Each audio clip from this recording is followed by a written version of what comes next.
Alors, bonjour, bienvenue à ce colloque virtuel. Merci à tous les participants de se prêter à cette expérience originale. Alors, je rappelle que les co-organisateurs sont Olga Mahmoudi, Frédéric Rollin, moi-même, Xavier Dupré qui nous a rejoint et Romain Tinière. Et c'est soutenu par un certain nombre de laboratoires. Et l'idée n'est pas de refaire les vidéos qui ont été mises en ligne vendredi et samedi, mais plutôt de faire un débat à partir des thèmes, des différents thèmes sur deux demi-journées. Alors, je précise qu'il y aura des questions de l'animateur. Donc, ce matin, c'est moi l'animateur avec les différents intervenants. Je vous rappelle le programme, je peux vous le montrer si vous voulez, puisqu'il y a moyen de montrer ici. Donc, vous voyez le programme. Et il y a un certain nombre de principes, c'est-à-dire, normalement, je vais vous demander de laisser fermer vos micros à part les intervenants. D'ailleurs, je peux couper tous les micros, ce que je vais faire. Pour l'instant, seulement mon micro est allumé.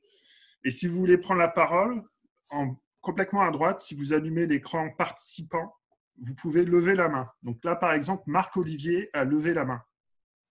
Donc ça veut dire qu'il veut prendre la parole. Voilà. Et donc, on peut baisser la main et donner la parole à chacun. Et vous pouvez aussi intervenir sur le chat, c'est-à-dire vous avez la fonction converser et la fonction conversation permet d'activer. Quelqu'un me dit qu'il n'a pas de son, vous m'entendez bien? Oui, tout le monde m'entend? Oui, bon, parfait. Donc, je vais d'abord donner la parole aux historiens, aux trois historiens. Donc je vais remettre leur son.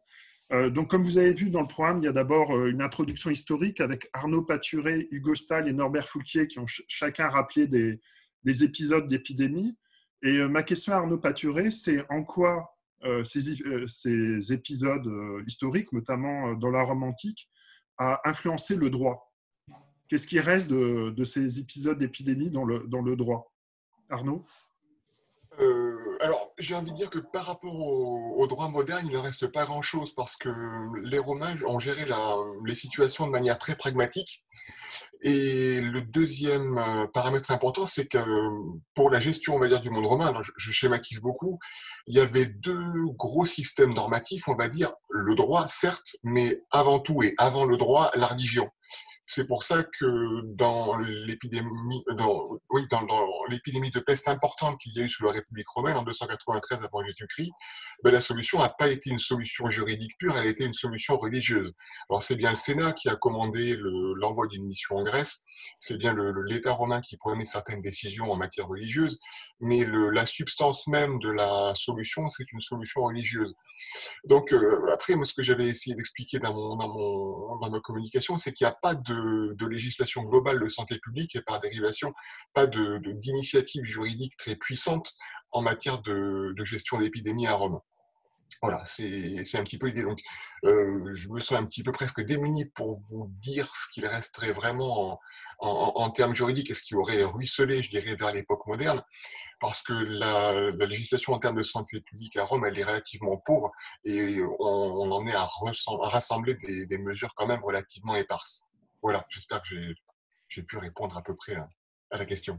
Et Hugo Stahl, est-ce que dans une période plus récente, 1720, ça a influencé durablement Plus à la limite en termes de mesures. Après, les mesures ont été reprises d'une autre manière. Mais par exemple, on parle de confinement actuellement. Le confinement, on le trouve à Marseille. L'interdiction pour les gens de se rencontrer. Il y a une thèse qui a été faite, je ne suis pas du tout spécialiste de la peste de 1720, qui a été faite par une docteure en histoire de l'EHESS, Fleur Beauvieux, qui du coup explique finalement le confinement à Marseille, la manière dont cela fonctionnait, la manière dont finalement les commerces ouverts n'avaient plus le droit finalement de fonctionner, la livraison de repas. Donc on trouve finalement des mesures en tout cas. Après, est-ce qu'elles sont maintenues dans le droit en tant que tel? Pas forcément, mais après on trouve des mécanismes. Et donc c'est peut-être ça qui est intéressant, c'est finalement les mécanismes qui arrivent à perdurer. L'idée de blocus, l'idée de cordon sanitaire, peut-être de certaines villes. D'accord.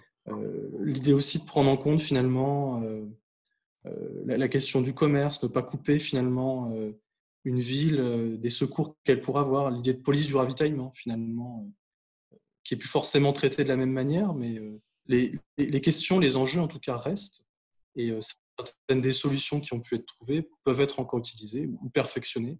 Et je pense que quand on prend les travaux de Françoise Hildesheimer, elle précise bien que finalement, on ne peut pas prévoir à l'avance, prendre des mesures à l'avance, mais finalement, les crises, la manière dont on a géré les crises permettent, pour la suite en tout cas, de prendre des mesures qui seront efficientes pour prévenir en tout cas les épidémies. Donc, il y a un constat qui par contre se retrouve. Pour Norbert Foulquier, et sur le contrôle du juge, parce que dans ton intervention, tu parlais notamment du contrôle du Conseil d'État et l'influence de la médecine, de la science sur le Conseil d'État. Donc, est-ce que là aussi, il y a des traces de ce qui se passe aujourd'hui? Alors,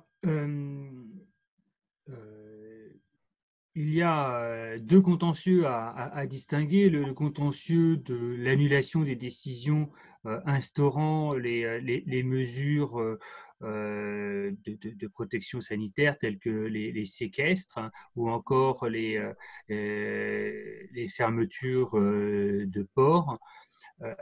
Au début du 19e siècle, et même jusqu'à la fin, ces genres de mesures sont considérées comme des actes de gouvernement. Donc c'est insusceptible de recours. Et donc là, on voit quand même qu'il y a eu une évolution du contentieux. En revanche, tout pour ce qui est du contentieux de la responsabilité contractuelle ou, ou du droit des pensions, dès le début du 19e, dès la crise du choléra, on voit que les choses sont déjà en place et on va le retrouver aujourd'hui. La question du cas de force majeure, c'est une question basique du droit des contrats que le choléra posait et qu'on retrouve aujourd'hui. D'accord. Et est-ce que sur l'intervention des pouvoirs publics, que ce soit la période antique ou la période d'Ancien Régime ou la période que tu analyses, est-ce que ça a influencé l'impact, comment dire, l'intervention des pouvoirs publics dans la cité, on va dire? On voit par exemple qu'actuellement, il y a un renforcement des services publics et de l'État interventionniste. Est-ce que ça a été pareil dans les périodes de crise précédentes? Ou est-ce que c'est vraiment spécifique à notre période, cette recentralisation de l'État? Alors, en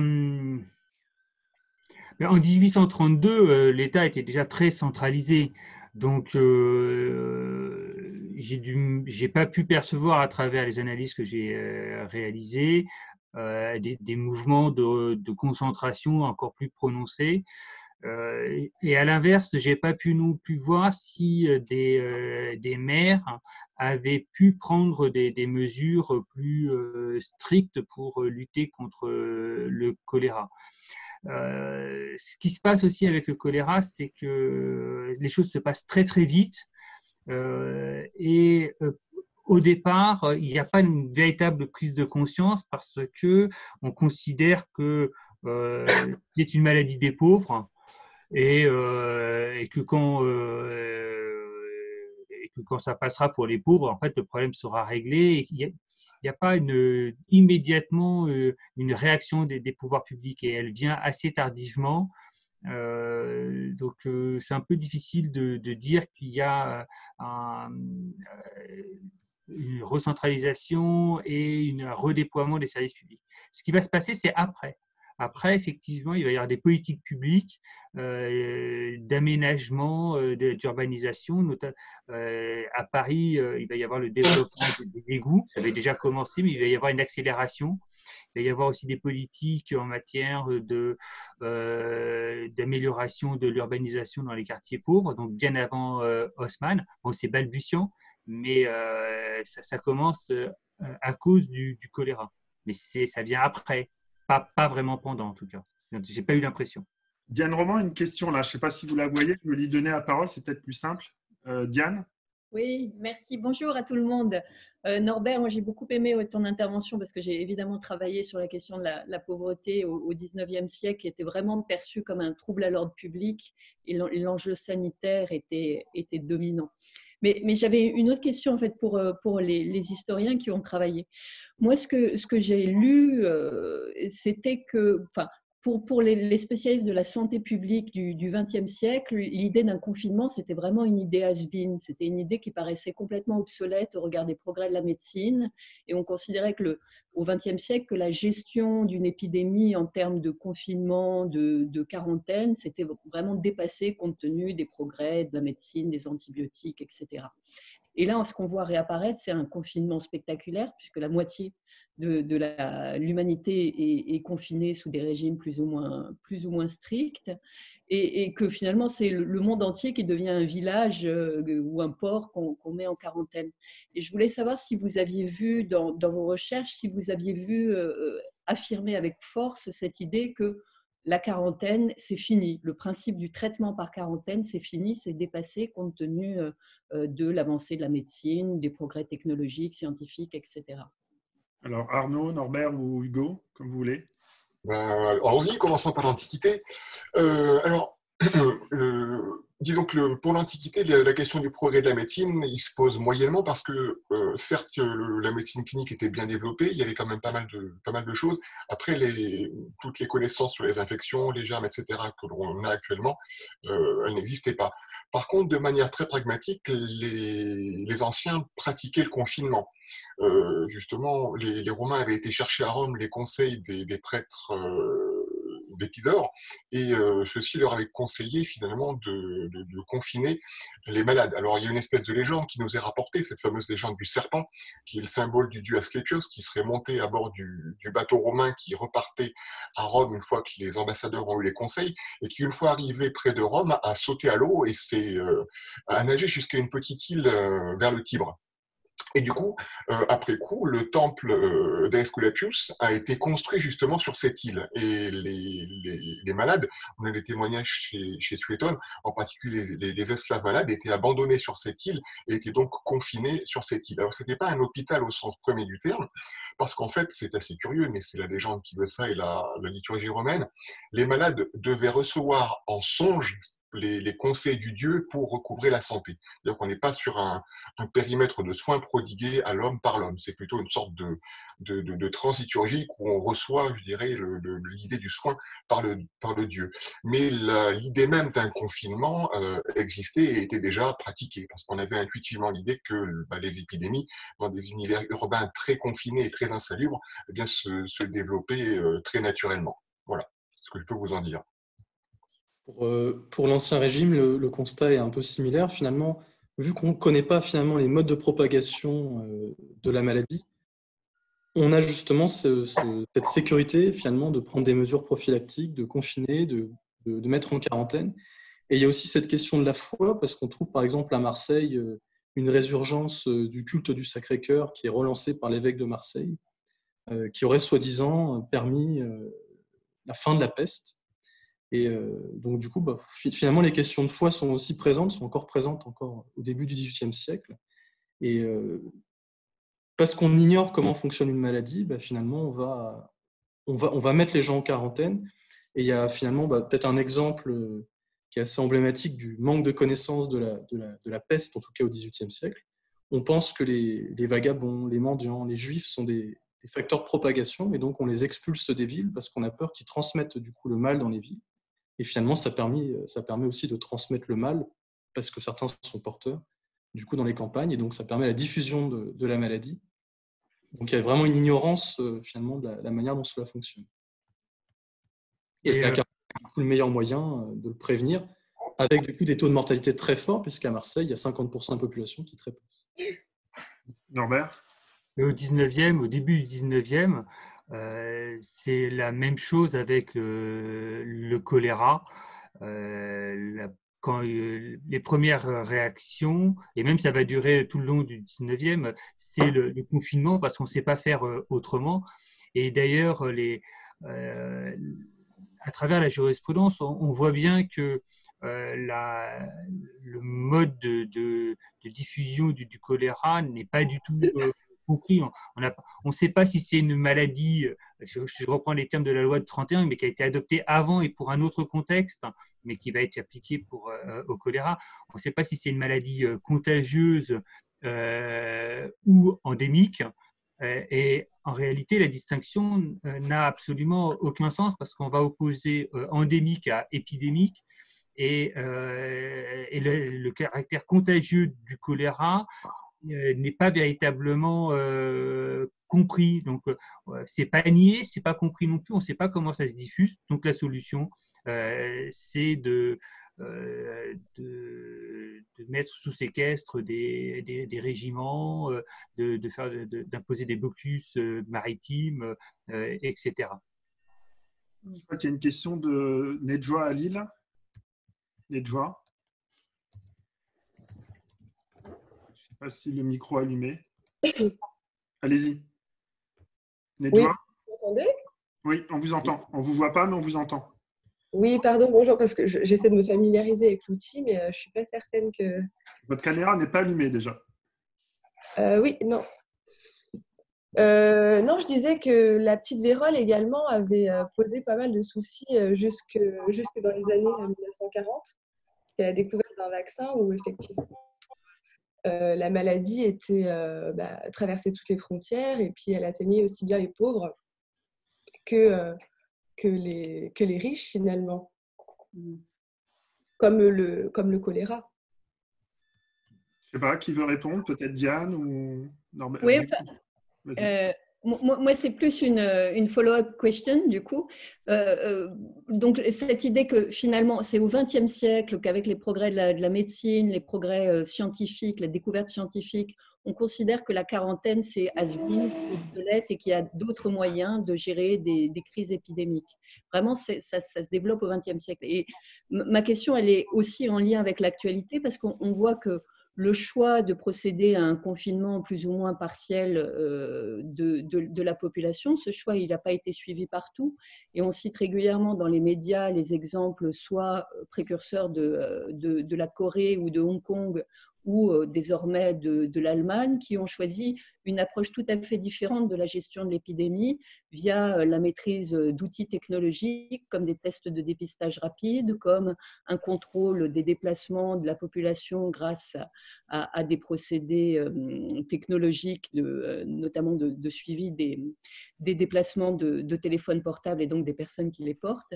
Donc on voit bien aussi dans la mise en avant de ces exemples alternatifs qui ne sont pas fondés sur la quarantaine, on voit cette idée que finalement la quarantaine est une gestion dépassée et un mode de gestion dépassé des épidémies. D'accord.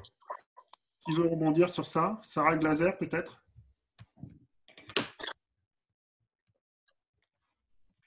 Bonjour, est-ce que vous m'entendez? Oui, très bien. On ne vous voit pas, je vais vous mettre en vedette. Allez-y. Alors, moi, la question, ce n'est pas une follow-up question, donc ce sont deux questions séparées. Peut-être que les intervenants veulent réagir à la précédente. Allez-y. En tout cas, je me posais une question de contexte parce qu'aujourd'hui, on voit quand même comment le virus est surtout dans le premier temps propagé par la circulation aérienne, par certains points qui ont rebondi vers d'autres, etc., pour arriver en France, pour arriver aux États-Unis, et par les bateaux de croisière. Et je me demandais comment, à travers l'histoire, ce transport s'est configuré, par quels canaux les maladies circulaient. Pour la peste, on sait que c'est probablement lié au bateau, mais j'en ai probablement une idée un peu clichéesque. Mais cette question de contexte, comment l'Europe circulait-elle dans le passé, m'intéresse. Qui veut répondre du coup? Pardon? Je peux répondre du coup? Enfin, je sais. Allez-y. Bonjour. Pour la peste, du coup, la peste en fait disparaît, on va dire, d'Europe à partir du XVIe siècle grâce aux mesures qui sont prises, justement, de billets de santé, savoir d'où les personnes proviennent, est-ce qu'il y a des risques du coup dans les endroits d'où ils viennent.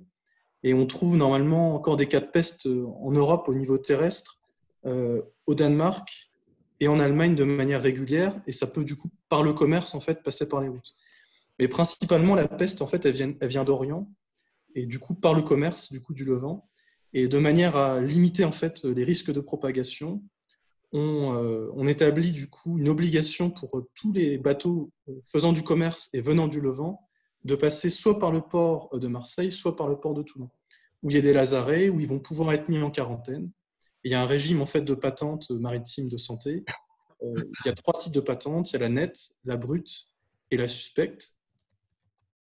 Et en fonction du coup du degré de dangerosité, en fait, le pouvoir central est informé par des consulats qui se trouvent par exemple dans l'Empire ottoman et qui les informent régulièrement des risques d'épidémie, des épidémies qui sont présentes ou qui sont en recul. Et par ce biais-là, en fait, on arrive normalement à peu près, avec la quarantaine, à limiter les cas de propagation de peste. Et en 1720, ce qui se passe, c'est que les personnes qui sont chargées finalement d'empêcher finalement ces bateaux de sortir de leur quarantaine de manière anticipée faillissent parce qu'ils ont des intérêts commerçants, parce que les personnes qui sont chargées de la gestion du bureau de santé sont aussi des commerçants à Marseille. Et un des membres du bureau de santé a des marchandises dans le navire le Grand Saint-Antoine qui contient, qui a des cas de peste en son sein. Et il leur applique du coup le régime de la patente nette au lieu de celui de la patente brute. Patente nette où il n'y a pas de cas avérés, mais on applique une trentaine de jours de quarantaine automatiquement. Et on applique, au lieu du régime de la patente brute, on applique donc celui de la patente nette, sachant que pour la patente brute, il y avait 20 jours de quarantaine de plus.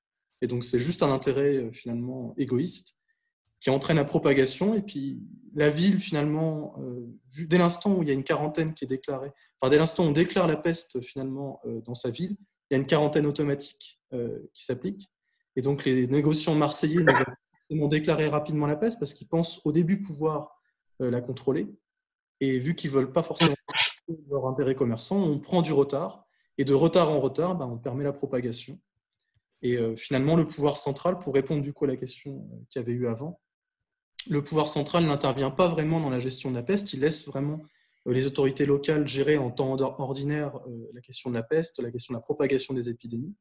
Et vu qu'ils voient finalement que les autorités locales n'arrivent pas à prendre la mesure du problème, il leur enlève du coup temporairement et exceptionnellement du coup leurs compétences et il la confie à l'intendant de Provence et au commandant militaire de manière à avoir une gestion par des mesures exceptionnelles du coup de la peste.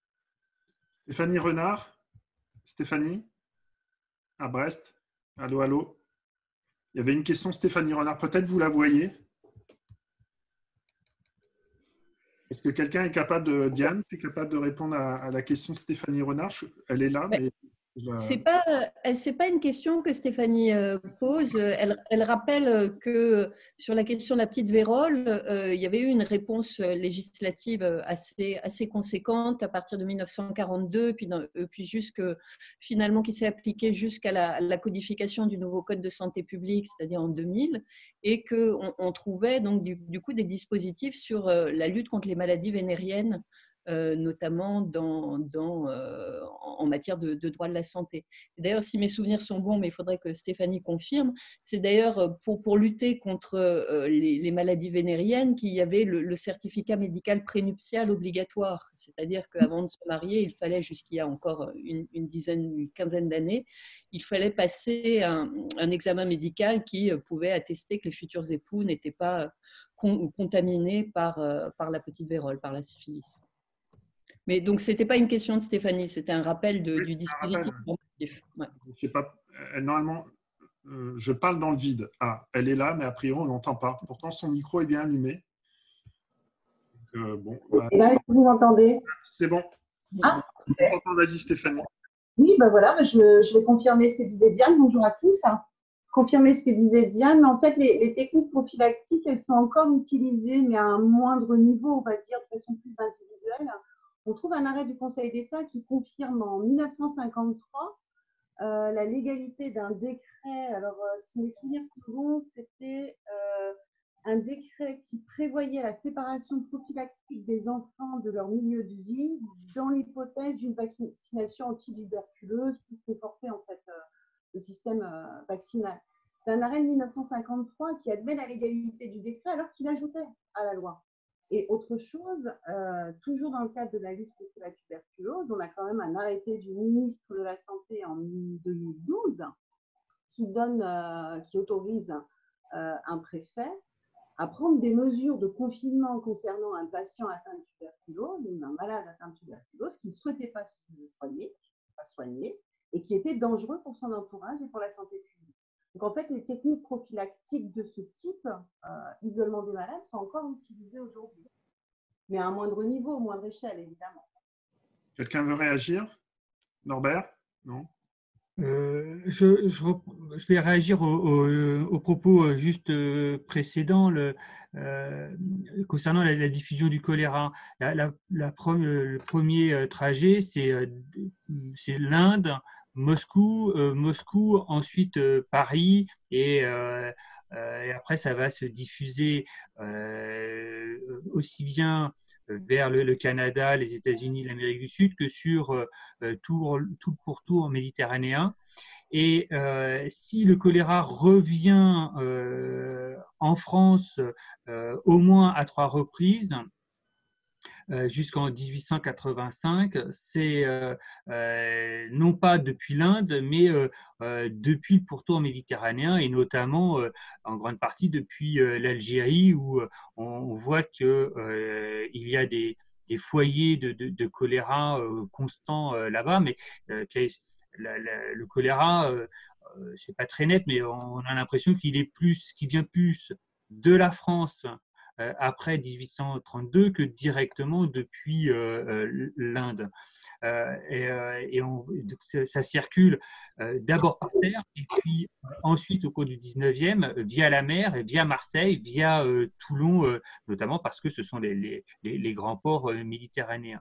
Et on retrouve avec le choléra la pression des commerçants. Les commerçants étant évidemment hostiles au confinement lorsque ça gêne leurs activités économiques, et ils font pression pour que les mesures soient les moins contraignantes possibles, parce que pour des raisons économiques, mais comme pour la peste, et là on retrouve les mêmes réflexes, quelles que soient les époques. Et comme aujourd'hui encore, il y a sauf que ce n'est pas les États-Unis, mais la Grande-Bretagne a empêché une réaction internationale face au choléra. La France était, semble-t-il, en pointe sur le sujet, mais le Royaume-Uni ne voulait pas que l'on ferme les ports, parce que c'était le moyen de l'économie maritime était la richesse de la Grande-Bretagne, et ils ne voulaient pas s'entraver pour des raisons médicales. Ça rappelle des choses. Est-ce que sur la partie historique, il y a encore des questions? Moi, j'ai juste une remarque qui ne concerne pas le choléra, mais la grippe espagnole. Je pense que il y aurait une étude à faire sur le sujet. Je n'ai pas eu le temps de fouiller. Alors, j'imagine qu'il y a des études d'ordre historique, mais je n'ai pas vu d'études d'ordre juridique sur le sujet. Il y a très peu d'arrêts du Conseil d'État, ça j'ai pu le vérifier, entre 1919 et 1938. J'ai du mal à me l'expliquer. J'ai une hypothèse qui serait qu'il y a une telle censure sur la grippe espagnole quand elle est apparue, afin d'éviter que la population et les militaires ne soient trop démoralisés, qu'ensuite les morts provoquées par la grippe espagnole, qui auraient pu justifier l'octroi de pensions pour les fonctionnaires et les militaires, ces morts-là n'ont pas débouché sur du contentieux, parce que les ayants droit avaient à peine conscience du lien avec la grippe espagnole.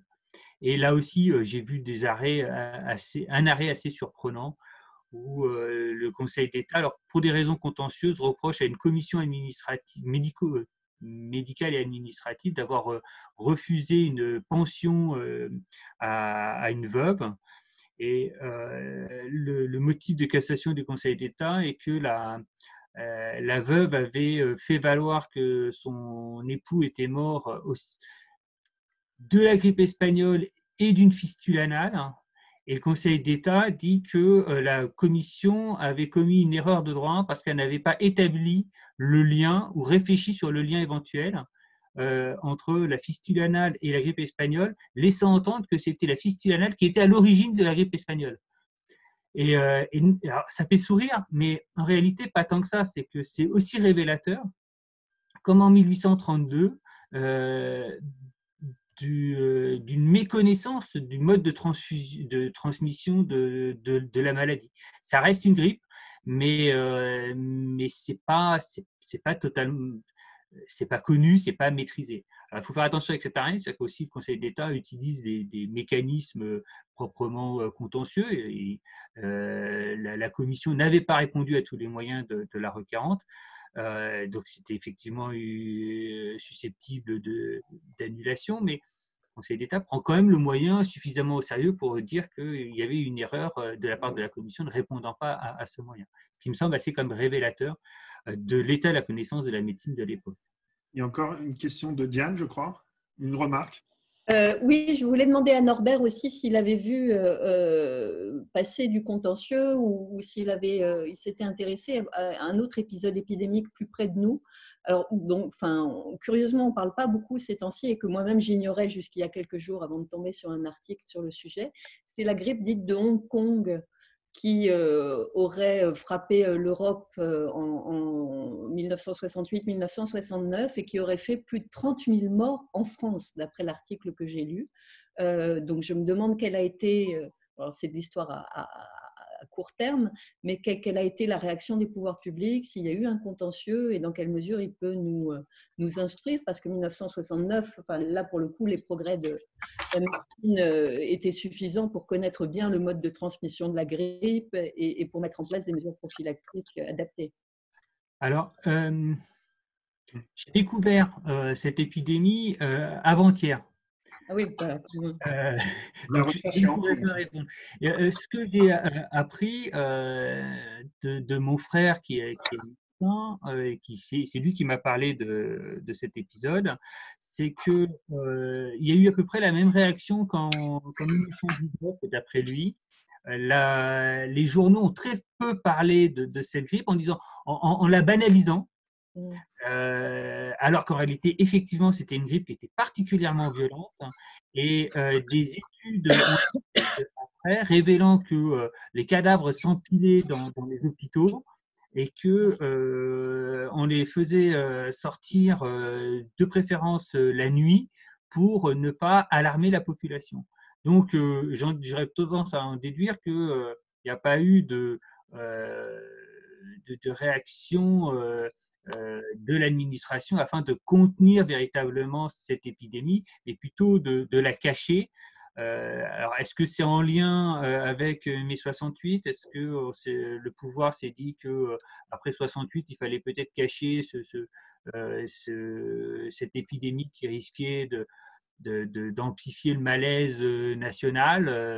Je ne sais pas, mais c'est une hypothèse qui peut se soutenir.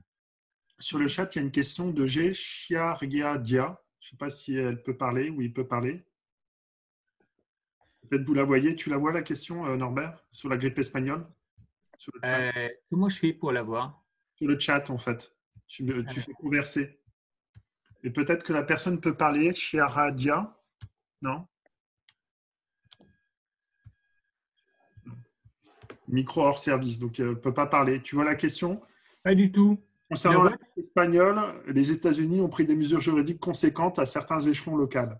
Effectivement, pendant la période de guerre, il y avait une censure conséquente dont le nom est, il me semble, à l'origine même du nom de la maladie. C'est une grippe qui n'est pas qu'en Espagne circulée, il n'y a rien à voir. Oui, la grippe espagnole a connu trois phases. La première phase n'était pas finalement très, très grave.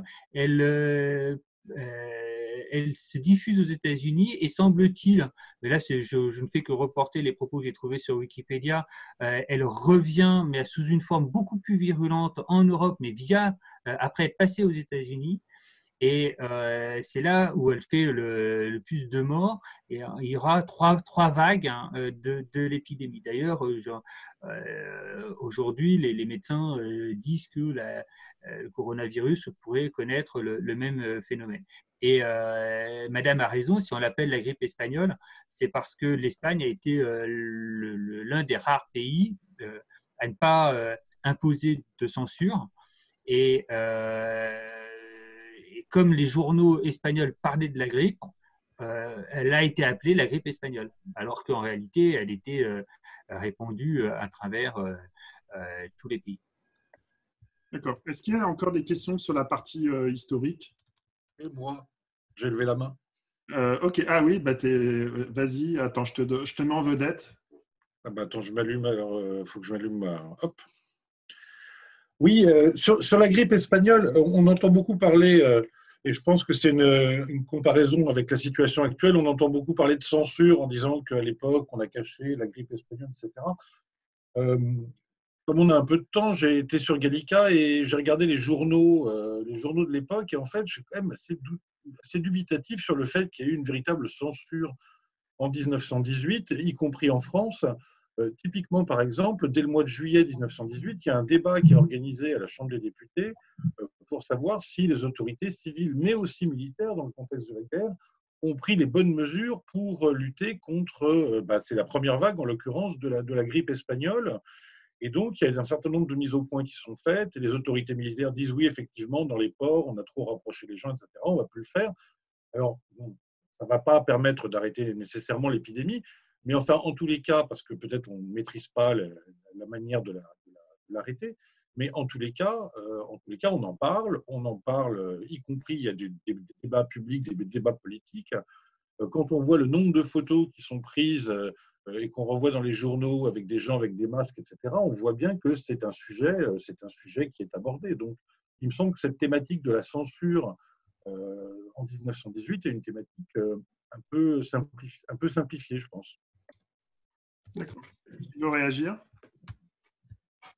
Sinon, on va passer à la deuxième partie du débat, sauf s'il y a encore des questions sur la partie historique. Non. Ah oui, la seule chose que je dirais, c'est que Frédéric a raison. Il faudrait, c'est ce que je disais tout à l'heure, étudier de façon plus sérieuse et d'un point de vue juridique et politique cet événement. Parce que pour l'instant, moi, j'ai pas vu grand-chose à travers mes recherches. Mais je me suis pas concentré dessus. J'avoue que je préférais le choléra parce que j'avais plus de documents à ma disposition dans le contexte du confinement. Il y a Didier Blanc. Est-ce que Didier Blanc veut prendre la parole ou pas? Oui, une question aussi. Il y a une question, allez-y. Didier? Oui, non, je n'avais pas de question nécessairement. Je voulais simplement vous saluer tous. Salut. Et dans le fil, tu as Siméon aussi qui pose une question. Siméon, je ne le vois pas, mais… Concernant les mesures prises pour endiguer le coronavirus, j'ai été personnellement assez surpris par certaines mesures qui ont été très rapidement prises sans être en lien avec la lutte contre la pandémie, suppression des délais de transmission de la QPC, etc. Est-ce que ce genre de mesures face à une épidémie sont courantes dans l'histoire? Quelqu'un de répondre?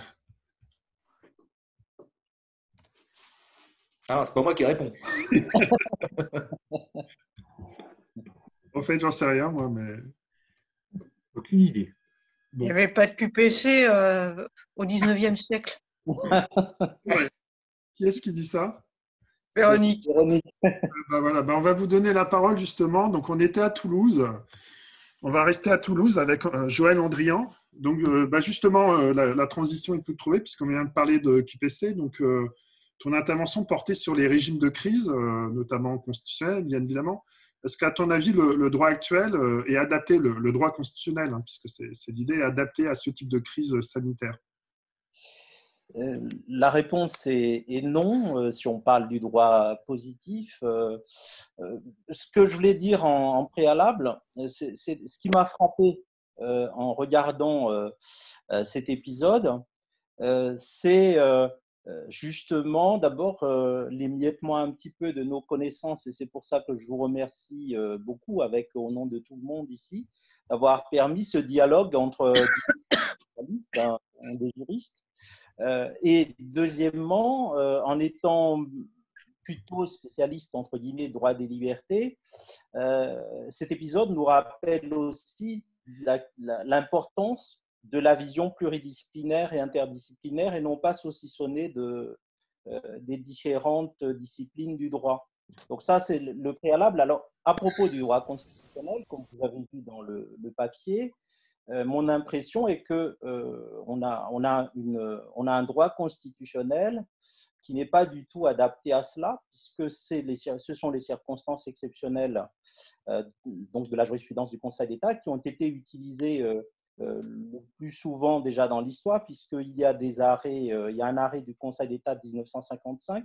D'ailleurs, je crois que c'est toi, Serge, qui l'a mis sur Facebook, c'est comme ça que je l'ai découvert, qui appliquait la jurisprudence des circonstances exceptionnelles sur des mesures sanitaires dans l'océan Indien. Donc, Olivier Dupéré, je pense qu'il l'a mis. C'est ça, Olivier Dupéré. Donc, on voit bien que le droit constitutionnel en tant que tel n'est pas adapté pour aborder ce type de crise, en tout cas d'épidémie. Et on l'a vu cette semaine, ce que j'appellerais le bricolage un peu désolant qui a été fait tant au Parlement que surtout au Conseil constitutionnel.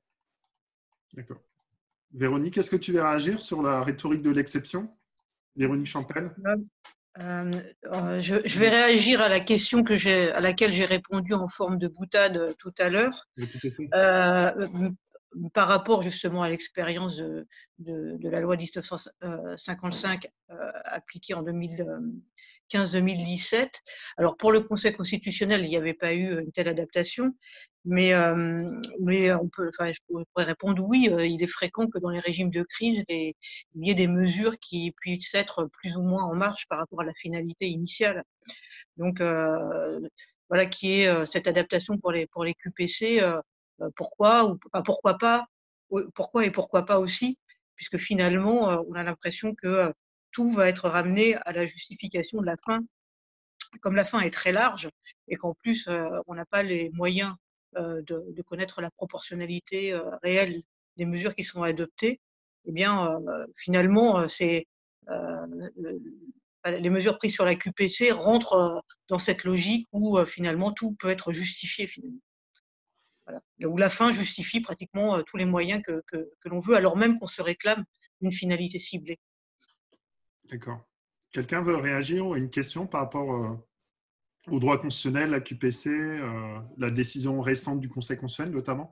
D'ailleurs, j'aimerais vous poser à Joël et à toi, qu'est-ce que vous pensez? Est-ce que c'est une référence aux circonstances exceptionnelles? Parce que le Conseil constitutionnel parle de circonstances particulières et il y aurait quelqu'un au Conseil constitutionnel qui a dit au monde non, ce n'est pas les circonstances exceptionnelles. Je pense que là aussi, c'est des éléments de langage. Il fallait le mot exceptionnel dans le vocabulaire de l'exception est particulièrement important, évidemment.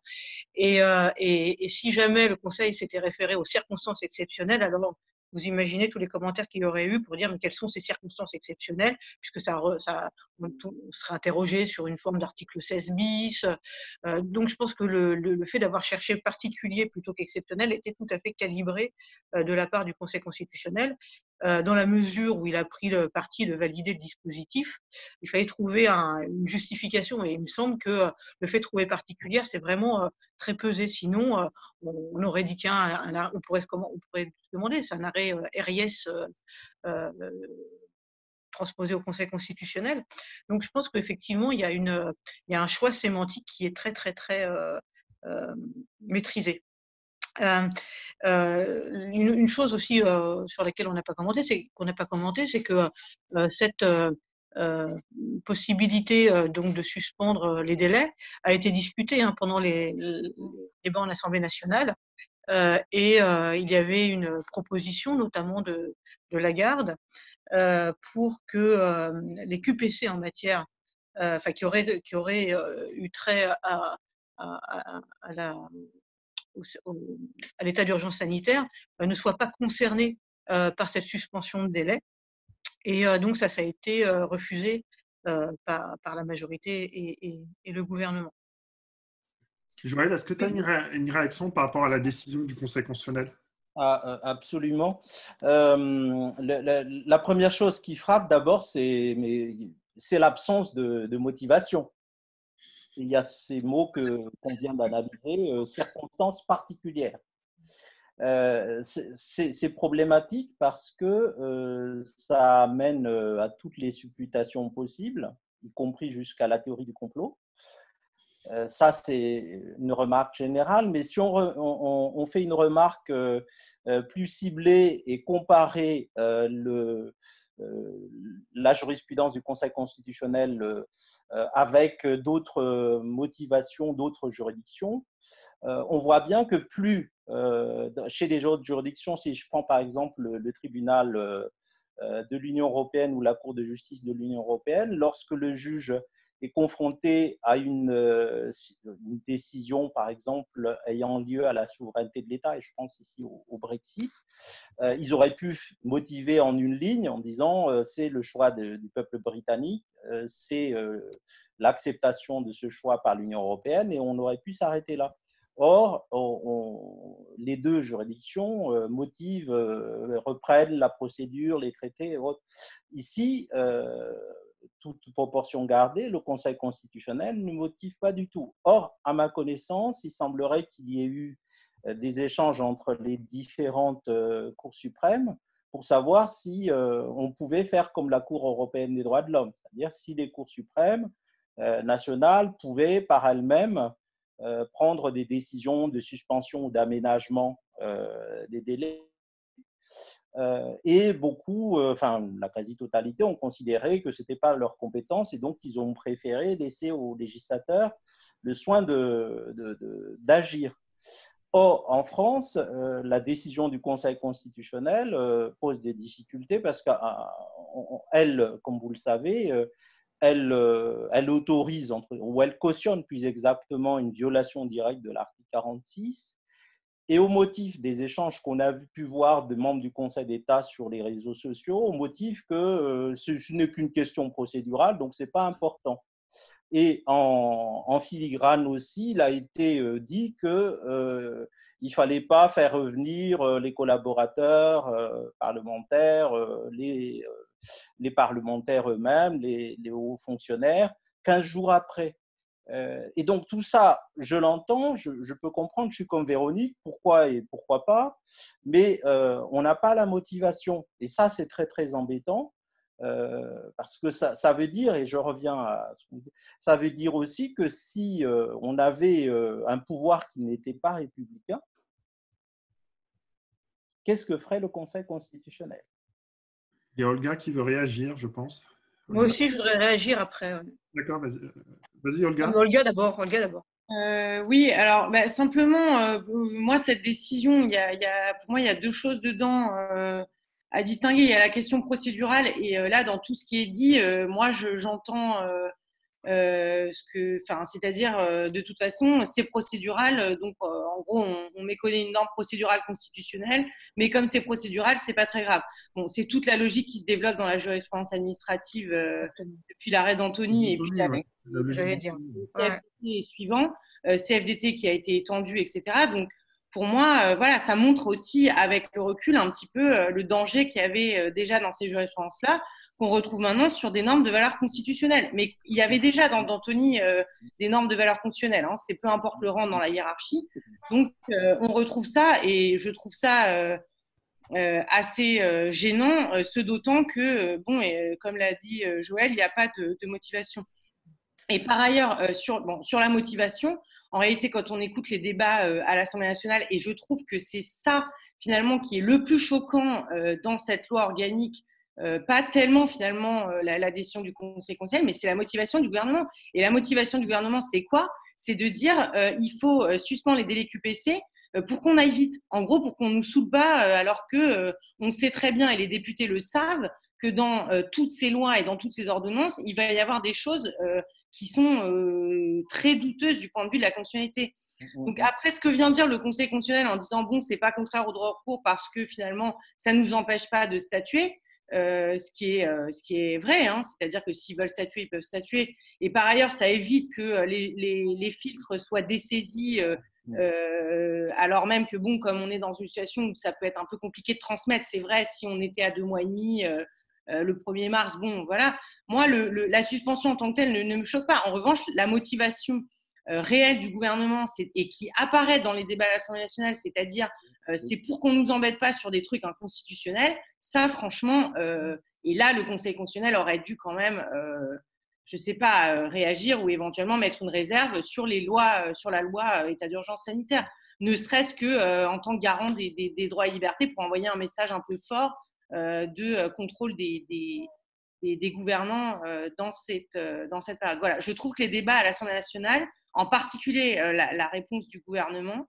de Castaner et je ne sais plus quel autre, là, sont proprement scandaleux sur les motivations et non pas sur les effets réels que va avoir cette loi organique qui sont pour le moment assez difficiles à voir. Voilà.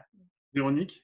Oui, alors moi, je remercie Olga parce qu'en fait, c'est ce que j'allais à peu près dire. Alors, je voudrais quand même apporter 2-3 nuances et c'est vraiment pas pour défendre le Conseil constitutionnel, mais c'est pour aussi montrer que c'est pas, comme vous le savez sans doute, ce n'est pas du tout exceptionnel, sans jeu de mots, la façon dont il procède. Donc la première chose que je voulais dire, c'est bon, réagir, il ne motive pas, mais il ne l'a jamais fait. Donc je ne vois pas pourquoi, finalement, dans les situations exceptionnelles où on s'était déjà posé la question pendant l'état d'urgence de 2015, on s'est dit, mais oui, mais puisqu'on est en circonstances exceptionnelles, on attendrait plus de justifications. Ben non, en fait, c'est l'inverse. Dans les situations exceptionnelles, pas plus le Conseil d'État d'ailleurs, quand il a été sollicité dans d'autres périodes, que le Conseil constitutionnel, le motif, ça fait partie sans doute des formes, là encore, récurrentes de l'expression juridictionnelle dans ces périodes-là. Donc, on ne pouvait pas s'attendre à beaucoup plus de motivation, on peut le déplorer, mais finalement, c'est assez commun, cette absence de motivation. La deuxième chose, sur le fait que le Conseil aurait pu manifester un petit peu de résistance. En fait, je crois que ce qui est le plus grave, c'est qu'il l'a fait. Quand il dit que à la fin de la décision, que finalement la loi organique n'a pas pour effet de l'empêcher de statuer s'il le veut, eh bien en fait, je crois que c'est là où est sa réserve. Lui, il pense en disant ça qu'il continue à montrer qu'il est là, qu'il est le gardien des droits et libertés et que rien n'interdira finalement son contrôle s'il se sent dans les capacités de le faire. Donc, pour nous, ça peut nous paraître maigre, mais je crois qu'en faisant, il n'était pas contraint de rajouter cela. Et c'est là où finalement est la réserve, en disant finalement, je suis toujours là, même si les délais sont suspendus.